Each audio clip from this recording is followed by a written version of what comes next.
Let's talk summer intensives. I get so many questions about this all the time. And I think the last time I did a summer intensive guide or information was probably in 1812. This one is specifically for young students going to either their studio summer intensive or professional summer intensive, and for their parents. Parents, I'm going to address you more than I have in previous installments. Adults, a separate video is coming for you. So what is a summer intensive? First of all, if you are new to this game, if you are a new parent, summer intensive is kind of what it sounds like. And I know that sounds smarty pants, but it really is. It's an intense period of training for dancers during the summer, anywhere usually from about 3 to 8 weeks. Sometimes students go away, sometimes your local dance studio will have a summer intensive, and I encourage you guys, if you are trying to get into one of the professional intensives, you need to be starting to figure out where you want to go maybe around November, because auditions happen in early winter, January, February, sometimes into March. And by middle March, April, schools are full, people have accepted things. So make sure, if you're new to this summer intensive game, which I know my mother would have appreciated this video back when I was a student, make sure you're already starting to think and plan in the fall for auditions in the winter. Another thing I want to say to both student and parents before we go further: don't feel like you have to go to some big pre-professional intensive your first year. I actually encourage you guys not to. Your local studio most likely offers some sort of training in the summer. Don't feel like you have to start auditioning, particularly if you're 10, 11, 12 at this point. Many pre-professional summer intensives don't even accept students under the age of 12. If you are young, you can start to look at what's called young dancer summer intensives. This was not a thing when I was young, but it is now. So many schools, SAB included, have started to offer a program for 10 to 12-year-olds. So if your student or you are in that range, that's what I would be looking at first. Then if you're older, you can audition for the big ones. Most of the time you'll be away from your parents, you'll be in a dorm situation. So don't feel like you have to jump on the huge bandwagon. I would start small and build up to it, because as we're going to talk about, the number one thing about summer intensives is you want to be making the most out of them. And if your student or yourself is not ready to go away from family for that long, or even have the social and mental capacity and skills to stay in a dorm, it's really not worth going if you're not ready. Trust me. My mom actually didn't want me going to a dorm situation until I was older, and she pretty much came with me every summer, but I'm an only child, so that worked out really well. So parents, don't let the noise get to you. If your kid doesn't do a big summer intensive, first time, second time, or at all, you're going to be fine. Some students prefer to do their home studio's summer intensive for their entire middle school, high school existence until they're ready to go and try and go to a big school for the year. Then maybe they'll go to an intensive at 16, 17. Really, it depends on what works best for you, your family, and your child. So my first tip: don't get caught up in what I like to call the alphabet soup game. ABT and SAB and SFB and CPYB. Y'all don't need it. You really don't. If you are on the older side, 16, 17, 18, even 19 and 20 these days, if you are a student who is looking to become a professional dancer, I'm going to have a completely different conversation with you. Now I think you really should start going away for the summer, finding the schools you're interested in, finding the companies that you're interested in, and either any affiliated schools or any schools that are in the same technique. For example, if City Ballet, New York City Ballet, is your dream, you maybe need to start doing some Balanchine summer intensives. I would be looking at Miami or PNB, San Francisco.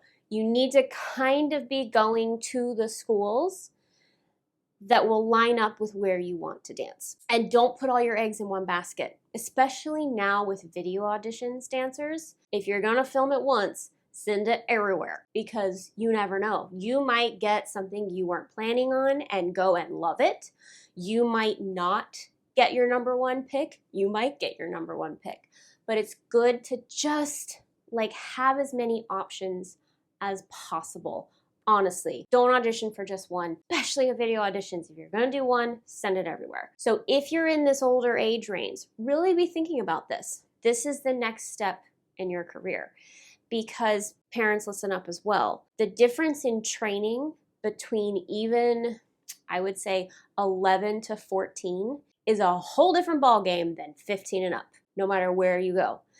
They're still young. Under that 14 age, there's still so much time. In a dancer's career, from 14 to 18 is about 17 lifetimes. Don't worry so much when you're younger, but once you hit 15, 16, really be looking. For example, if you don't want to do Balanchine, don't go to SAB. It's real simple. Don't let your friend throw you and make you feel like you have to go to SAB if Balanchine just is not your thing. Same thing with even classical ballet. There are so many contemporary summer intensives as well. Alonzo King Lines, Alvin Ailey. These programs are incredible if you want to go more of the contemporary ballet kind of route. Both those companies are still based in ballet, but they're much more contemporary. So just kind of be thinking, okay, what might I want to dance later? And then as you hit that age of 16, really start to make a plan and start trying for those summer intensives. So let me now save you a lot of time and stress. Practical stuff. First and foremost thing, we need dancewear, your leotards, your tights, your leg warmers. However, there is a caveat here. Make sure you read the dress code in the most minute detail, because oftentimes a black leotard is not considered a black leotard at some of these programs. Sometimes they will not allow colored trim or lace or two-tone black or velvet. Seriously, you need to make sure if the dress code says no colored trim, no lace, no this, no that, no sleeves, don't bother bringing it. Do they want pink tights? Is it pink or flesh? If you're going to a contemporary program, is it black tights? Make sure you're fully briefed on what you need so you both don't underpack, but you also don't overpack. If you bring 10 leotards you can't actually wear, that's valuable space in your suitcase. Having said that, once you read the dress code, pack more than you need. Students, specifically if you're in a dorm situation, maybe some of you have never done laundry before and you're gonna have to figure it out. Maybe the laundry machines are going to be full and already in use on a day you want to do your laundry. So it's always better to have more dancewear than you think. You're going to be sweating all day. You're going to be kind of in and out of the building all day. You might just feel cleaner if you change your leotard halfway through. Make sure also you don't need a second color leotard for afternoon classes. For example, SAB, they need white in the afternoon. They didn't used to do this. But in my experience now, from what I'm hearing, that year-round rule is now in the summer. This goes for male identifying dancers as well. Make sure you have the correct color tights. Is it black? Is it gray? Can you wear white socks? Do you have to match your tights to your shoes? Is it white top, gray top? What is it? Read it with a fine-tooth comb because it shows your teachers, the faculty, anybody involved, particularly if you're trying to stay for the year, that you can follow directions. Shoes. Now, of course, this is super important. Dancers on point.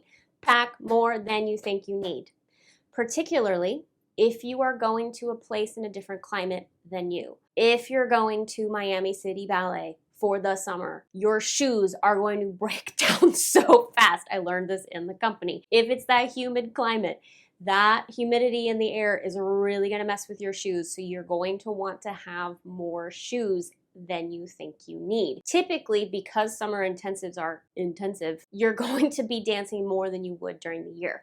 So the more shoes you can fit in that suitcase, the better. This goes for flat shoes as well, dancers.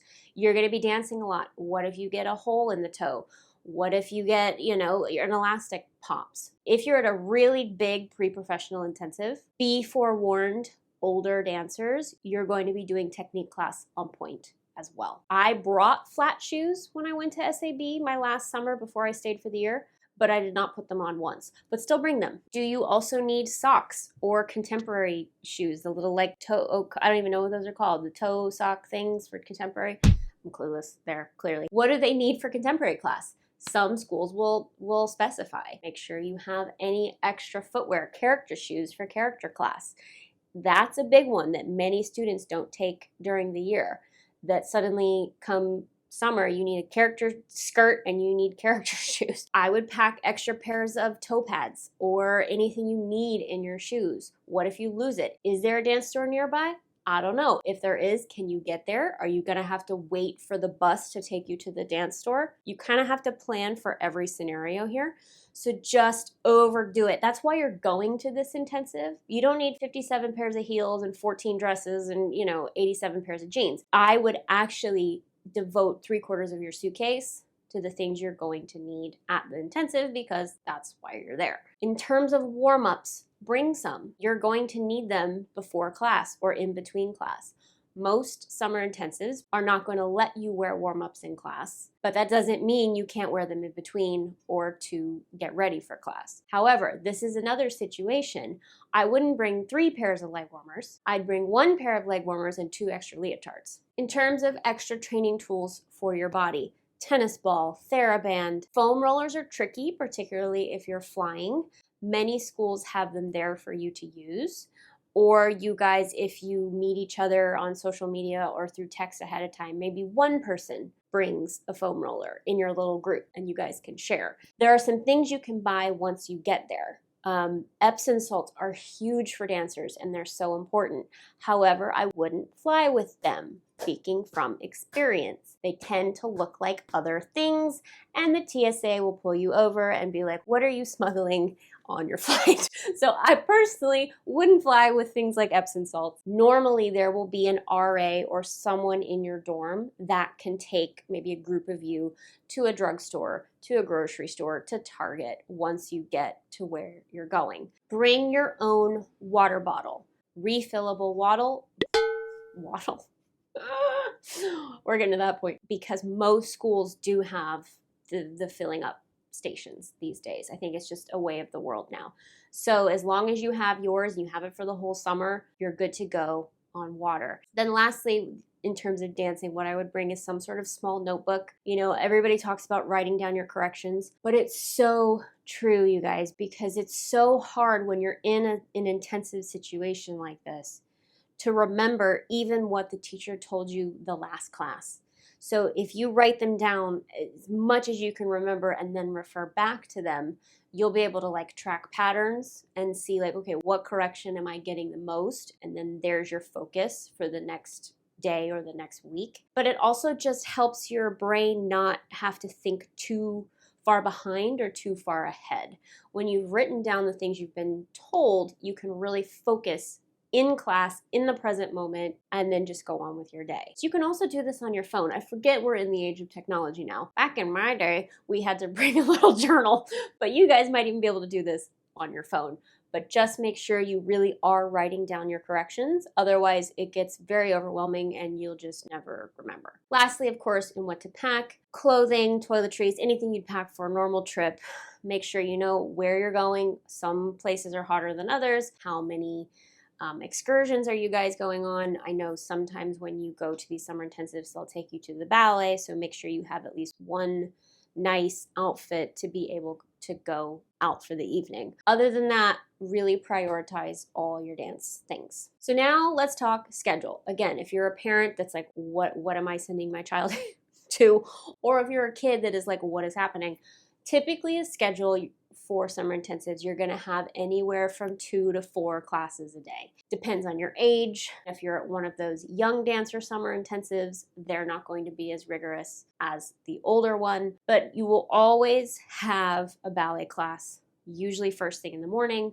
Sometimes there might be a warm-up or a Pilates class or some sort of conditioning class ahead of time. Sometimes it's at the end of the day, sometimes it's in the middle of the day, which is really frustrating, but you're always going to have ballet technique class, always. Depending on the summer intensive, technique doesn't always mean flat shoes. Just putting that in your brains, that goes back to how many shoes to pack. Then of course, you'll have point, variations, character class, acting class, ballroom class, pas de deux class, partnering class. Really depends on the intensive. Schools should send you the schedule, or at least a sample schedule ahead of time, so you know what you're getting into or what your student's getting into. Just be prepared for a variety of classes. Different days will change. You'll always have different teachers. It's going to be varied and dancing all day long. Remember, you're not in school during the summer, so they can stack your schedule. It's not just going to be an after 3 o'clock situation. Another question I get asked a lot is, will I have class on Saturday? Once again, depends on the intensive. Now, certain programs might also have performances at the end of them. Not all of them do. ABT does. We did a little showing when I was at Houston. Ballet West does. They have their Art of Motion program, but that's just for the top 2 levels. So again, that's a question for the school, and that should be made clear to you ahead of time if there's a performance at the end. And of course, if there is one, you'll have rehearsals on top of all of your extra classes. So now that we have this kind of gist, let me give you a little bit of my tips. Dancers, this is going to be more training than you normally get during the year. So pace yourself. And I will tell you, speaking from both sides of the table, having been a student and having been a teacher, the first 2 to 3 days are the hardest. Like day 3, 4, we're like, everybody's sore, we're struggling. It's like you think you're gonna die. I'm never gonna make it 6 weeks. Give it to the end of the first week, and then you'll start to see, oh, I'm doing okay. But I'm telling you now, day 3, be prepared to be sore. Trust me.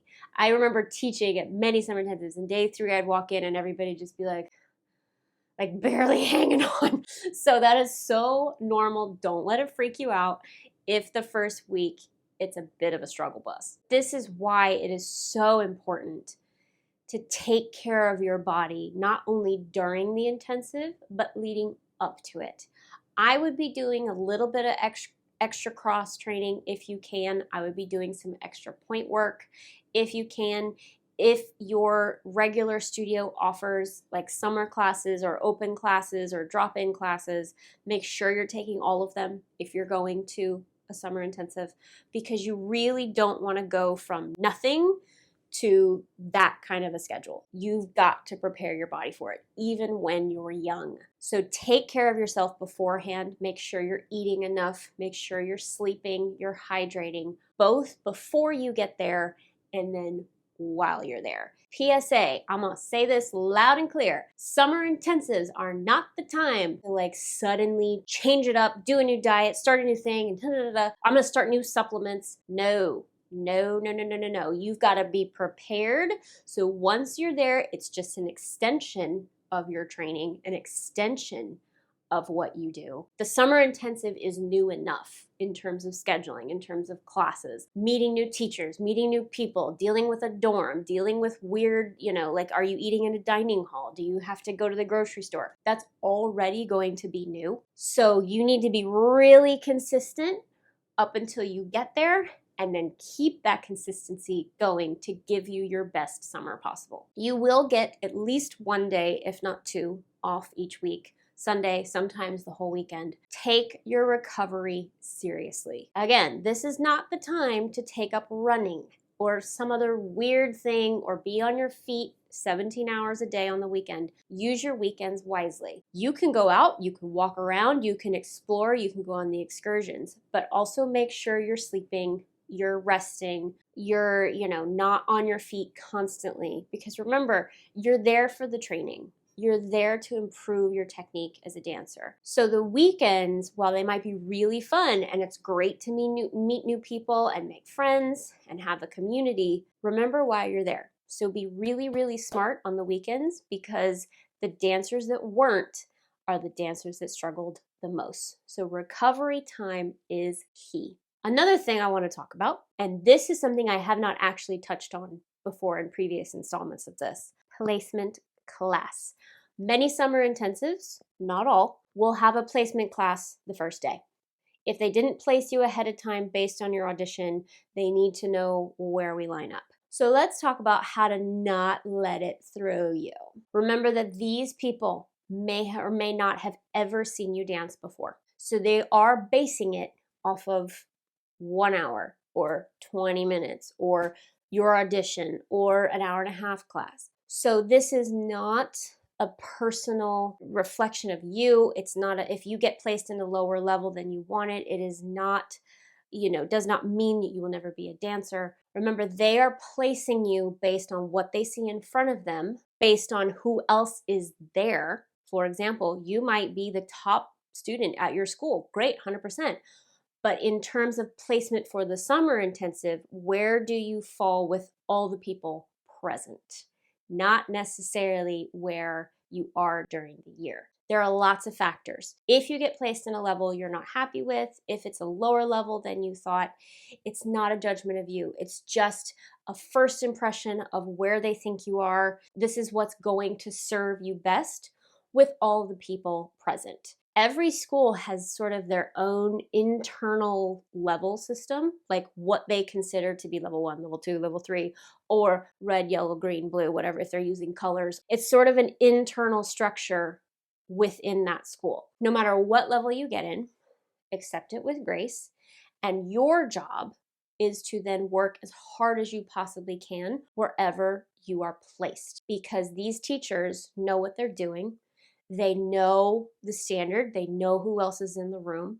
And so I really encourage you, dancers, to trust the faculty that they have placed you in the best place for you. If you get put in a level that is too high for you, it is going to do so much more damage than good. You're going to be lost. You're going to feel behind. You're going to be feel like you just can't catch up. And actually, you're going to spend most of the summer just feeling awful and beating yourself up. It is so much better to be right where you're supposed to be, or even under, because first of all, there's nothing like working on the basics. If a ballet class is too easy, you are not working hard enough. Secondly, you're going to feel so much better and feel like you accomplished things. And maybe you can be the leader in the class. Maybe you can always go in the first group. Maybe you can challenge your mind and learn combinations faster. So I really encourage you, and I know it's frustrating. I have been there, being in a spot where you just think, I wanted to be higher, or I wanted to be in this level, or I wanted to be in this class, and why did they think this about me? Trust the process. Really and truly, dancers, I know it's frustrating, but it is going to be in your best interest. It's kind of like we talked about in the point shoe video. This is where we are right now. It has nothing to do with your future. It has nothing to do with your future career path and will you be a dancer or not be a dancer. It's just where you are in the present moment for those 5 to 8 weeks. So your job is to make the most of it and to be super present in all of your classes, working on your technique, pushing yourself as hard as you possibly can.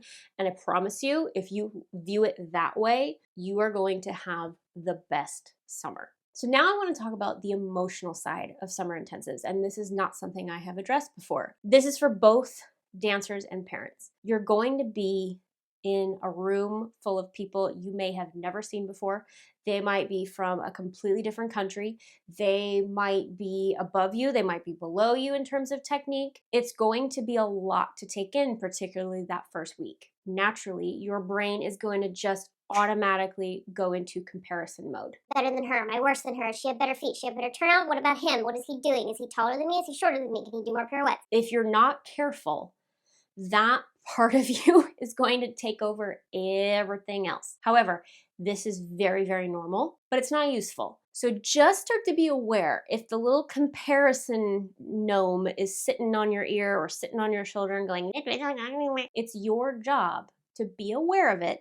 You can't prevent it because human nature, but just start to be aware of it. Because if you let this little guy take over your entire summer, you're going to have wasted your summer. And it's so hard, especially when you're young, not to get into the comparison game with everybody else in the room. But here's something I want you to understand. The dancer that gets the most out of a summer intensive is not necessarily the one that's technically the best, strongest, most experienced. It's the dancer that is present, that is absorbing every correction, not just the ones directed at you. I bet you've heard that 100 times before. Take every correction as your own. Seriously, it's that dancer, the one who is present, not thinking about the next class, not thinking about next week or what part I got in this showing at the end or what placement am I in.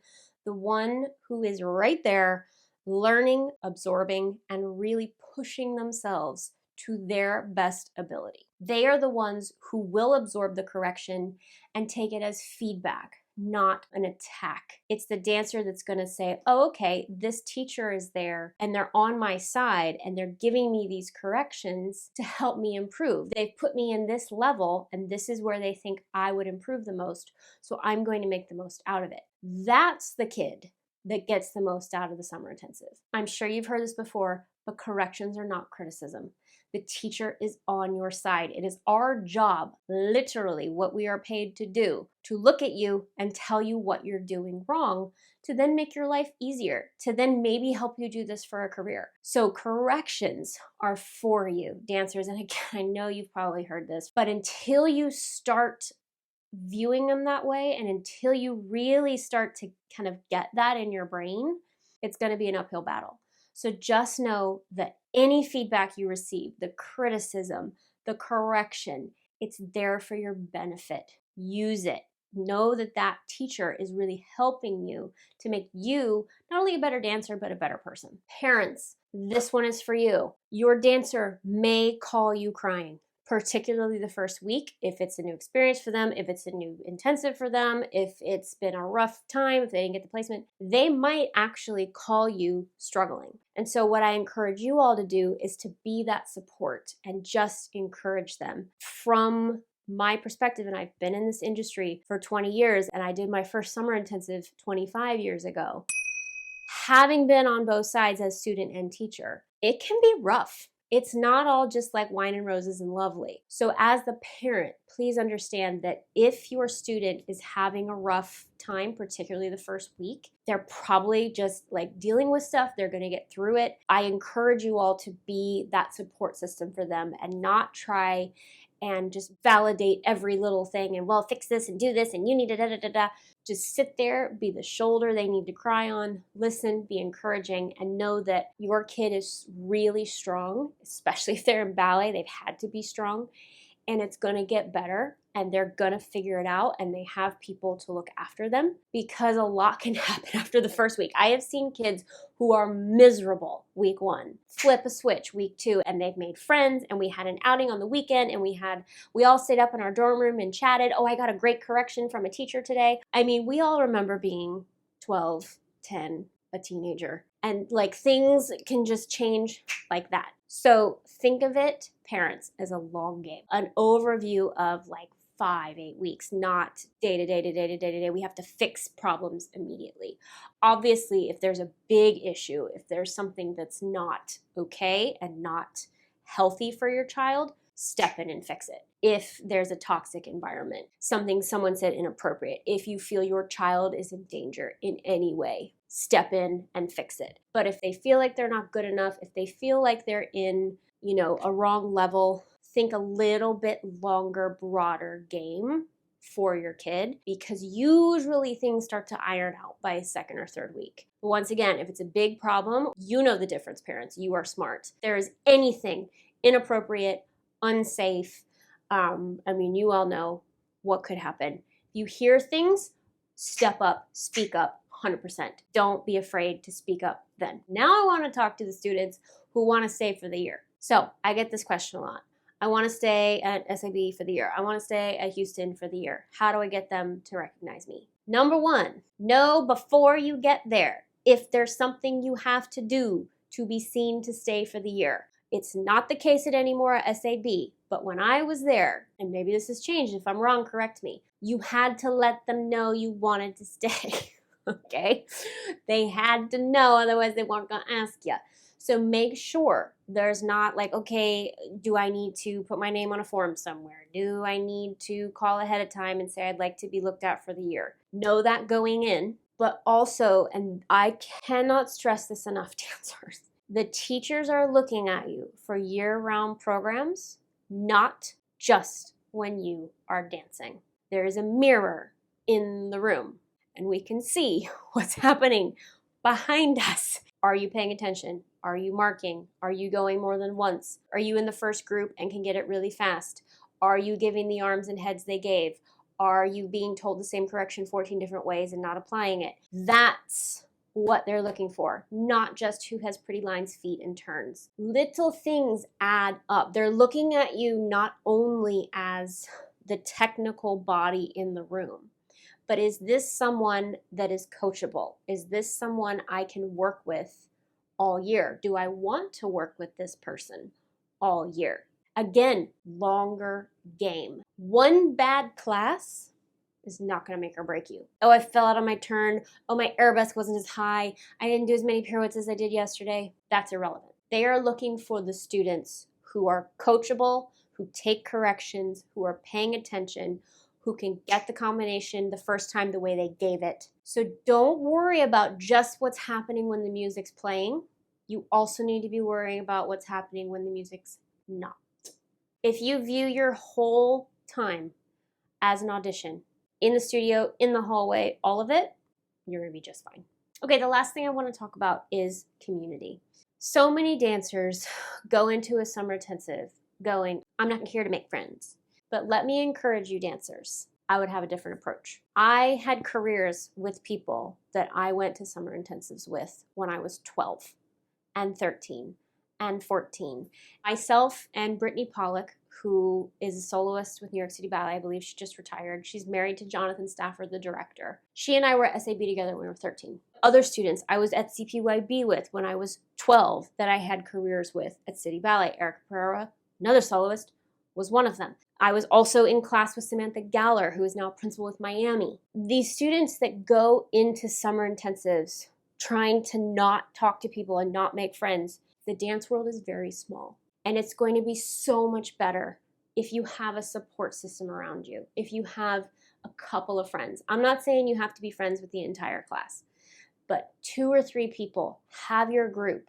You can talk about class. You can help each other out because you never know. You might be 25, 30 years later and still dancing with them because, again, this industry is very, very tight. So I encourage you, be kind to everybody. Do make friends. You don't have to be the class clown, but just, go up to people, introduce yourself, talk about the class that day, not during. It's so important to have a support system in this business, especially if you're going away for a summer intensive. So don't go into a summer intensive with the goal of I'm going to just keep to myself because it's going to be a really hard summer. It really, really is. And you might make friends for life that you didn't even think about. This does not take away from your ability to work in class or to push yourself or improve. There's so many opportunities to meet some amazing people. So I encourage you to open yourself up